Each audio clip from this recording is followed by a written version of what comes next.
हमारे साथ अब कार्यक्रम में जुड़ रहे हैं चेतन मेहता, लक्ष्मी डायमंड्स बेंगलुरु से। चेतन जी नमस्कार, बहुत शुक्रिया साथ जुड़ने के लिए और कंग्रेचुलेशंस, क्योंकि आपसे बात ही नहीं हुई। आपने जब ज्वेलरी डिवीजन प्रेसिडेंटशिप का भार संभाला इब्जा की तरफ से, तो अब ज्वेलरी इंडस्ट्री के लिए यहाँ से क्या प्लान है? पहले तो नमस्कार Manisha ji and welcome to number Bengaluru. और इब्जा का जो मेरे को ज्वेलरी डिवीजन दिया गया है उसके लिए मैं पहले तो पूरे हमारे इब्जा जो पूरी टीम है उनको मैं धन्यवाद देना चाहता हूं। हमारे प्रेसिडेंट पृथ्वीराज जी कोठारी जी को मैं धन्यवाद देना चाहता हूं। मेरे पूरे बोर्ड मेंबर्स को धन्यवाद देना चाहता हूं कि उन्होंने एक अलग विंग इब्जा के अंदर बनाया। उसमें हमें कहीं ना कहीं जो क्लैरिटी चाहिए थी कि बुलियन और ज्वेलरी का विंग अलग हो, बिकॉज आपको पता है कि बुलियन की इंडस्ट्री कैसे काम करती है और ज्वेलरी इंडस्ट्री कैसे काम करती है। तो ये ज्वेलरी इंडस्ट्री में बहुत कुछ हम करना चाहते हैं। जैसे हमारा मेन अभी जो रहेगा एजुकेशन के ऊपर रहेगा।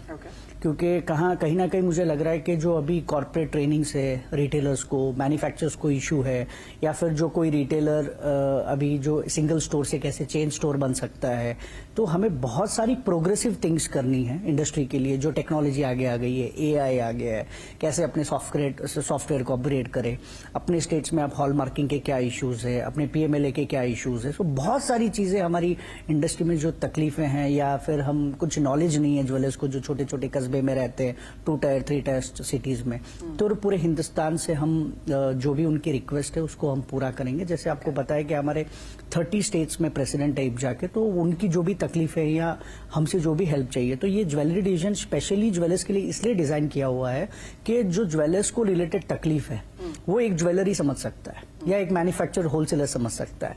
तो ये क्लैरिटी हो जाएगी कि हमें एक्चुअली करना क्या। तो इसके साथ इब्जा अपनी ये मुहिम पूरे हिंदुस्तान में चला रही है मनीषा जी। ऑलराइट, तो मैंने कंग्रेचुलेशंस, आशा है कि ये आगे काम बहुत तेजी से होगा।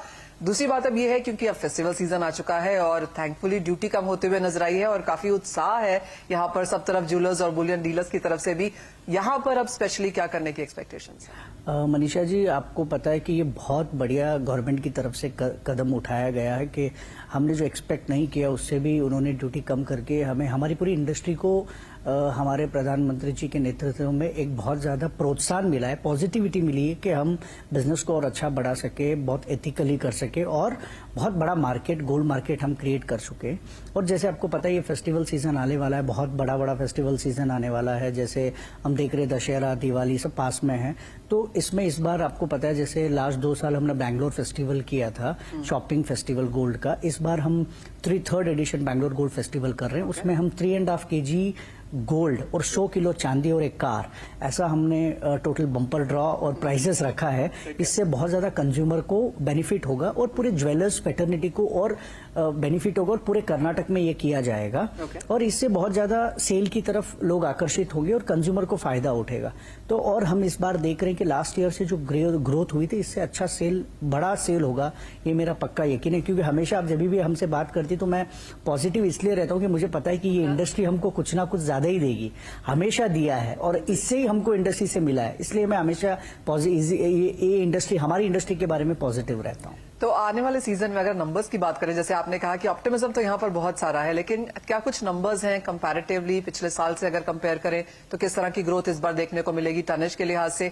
और क्या इस बार भी गोल्ड ज्वेलरी ज्यादा बिकेगी? आपको लगता है डायमंड्स की जो ग्रोथ है वो बढ़ती हुई दिखी है? मनीषा जी वैसे तो मैं इतने आंकड़ों में इतना समझता नहीं हूँ, मैं तो एक मैन्युफैक्चरर ज्वेलर हूँ। मैं सिर्फ परसेंटेज की सेल में समझता हूँ कि जो लास्ट ईयर जो हमारा पूरे सीजन का सेल था, क्योंकि ड्यूटी घट चुकी है, प्राइजेस भी बहुत रीजनेबल हो गए गोल्ड के, तो मैं मान रहा हूं कि 30 से 35% लास्ट ईयर से भी मैं आपको ये कंफर्म कहना चाहता हूं कि 30 से 35% की टोटल ओवर सेल से इस साल ग्रोथ होगी। और सिर्फ गोल्ड नहीं, मैं आपको हमेशा कह रहा हूं कि लोग बहुत ज्यादा डायमंड की तरफ भी जा चुके हैं, बिकॉज अब डायमंड ज्वेलरी आपको एकदम रीजनेबल प्राइस में आने लग गई है और आपके बजट में बनने वाली है। तो और गोल्ड और डायमंड का मेरे हिसाब से 50-50 का आंकड़ा इस साल मुझे दिख रहा है।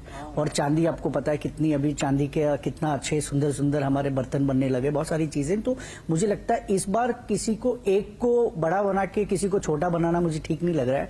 मुझे लग रहा है इक्वली सब लोग इस बार हीरा, सोना, चांदी, जड़ाऊ सब ज्वेलरी इक्वल धंधा करेगी, बिजनेस करेगी इस साल, मुझे पूरा यकीन है मनीषा। और 30-35% का इजाफा भी देखने को मिल सकता है। चेतन जी बहुत शुक्रिया साथ निकालने के लिए। थैंक यू मनीषा जी, आपने इसका मौका दिया। बैंगलोर आई, वेलकम टू नमो बेंगलुरु, बहुत बहुत धन्यवाद।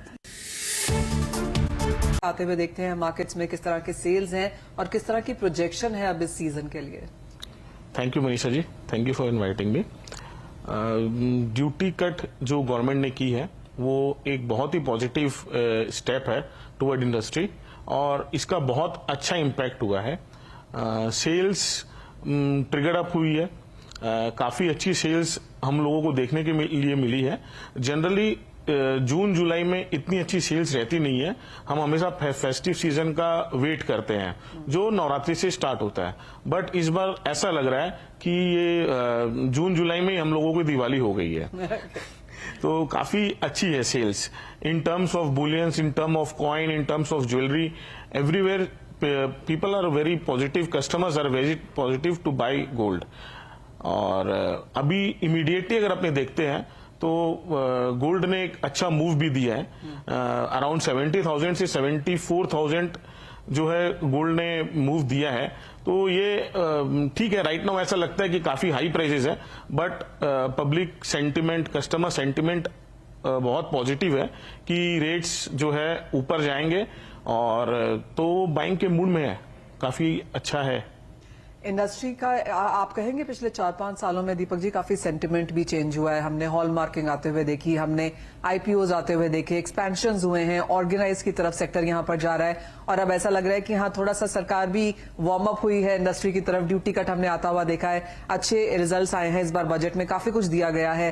कैसे देखते हैं आप ओवरऑल सरकार की नीतियां अब यहां से, और क्या अगर आपको सरकार से चाहिए हो तो क्या होगा? सरकार ने IABX के रूप में एक बहुत अच्छा प्लेटफॉर्म दिया है इंडस्ट्री को। इसके स्मूथ प्रोसेस की तरफ थोड़ा और बढ़ते हैं तो और बेटर रहेगा। गवर्नमेंट कंटिन्यूसली हमारे इंडस्ट्री के साथ टच में है, हम गवर्नमेंट के साथ टच में है। जो रिफॉर्म्स हमें चाहिए हम अपने association, India Boolean jewellers association के थ्रू गवर्नमेंट के सामने पुट करते हैं और हमारी बात बहुत अच्छे से सुनी जाती है। तो ये बहुत अच्छा है इंडस्ट्री के लिए। अगर अपने ओवरऑल बात करते हैं तो ग्रे मार्केट को बहुत अच्छी तरीके से ट्रिगर ब्रेक किया गया है थ्रू ड्यूटी कट से। तो ओवरऑल गवर्नमेंट को इससे काफी फायदा मिलने वाला और इंडस्ट्री जो है एक कंप्लीट लाइनअप पे आएगी। अगर अपने हॉलमार्किंग ज्वेलरी और इन सब चीजों की बात करते हैं तो हॉलमार्किंग एक अच्छा मूव है ही। अब और नए डिस्ट्रिक्ट इसमें एड ऑन हो जाए तो थ्रू आउट इंडिया अगर हॉलमार्किंग इवन ऑन सिल्वर भी स्टार्ट जितनी जल्दी से जल्दी अगर अपने करते हैं तो ये इंडस्ट्री के लिए बहुत अच्छा रहेगा। ओके, आप क्योंकि काफी सारी ज्योग्राफीज यहाँ पर देखते हैं, कहां पर आपको लगता है कि एक बेहतर डिमांड बनते हुए नजर आ रही है? ऑफ कोर्स हमने पिछले कुछ सालों में देखा है कि जो मेजर सिटीज हैं वहां से टियर 2, टियर 3 सिटीज, डिस्ट्रिक्ट्स में भी अब यहाँ पर स्ट्रांग डिमांड निकलने लगी है। तो कहां पर आपको लगता है कि इस वक्त बेहतर इवोल्यूशन या डेवलपमेंट आता हुआ दिख रहा है? मेरे हिसाब से मैडम अपने अगर देखते हैं मनीषा जी तो टायर 2 सिटीज जो है वो ज्यादा पॉजिटिव रिटर्न्स देगी in compare to tier 1 cities और मेट्रो सिटीज। टायर 2 सिटीज के जो कस्टमर है वो अब ब्रांड के प्रति और हॉल मार्किंग आने से गोल्ड के प्रति उन लोगों की जो इंटरेस्ट है वो इंटरेस्ट काफी हद तक बढ़ा है।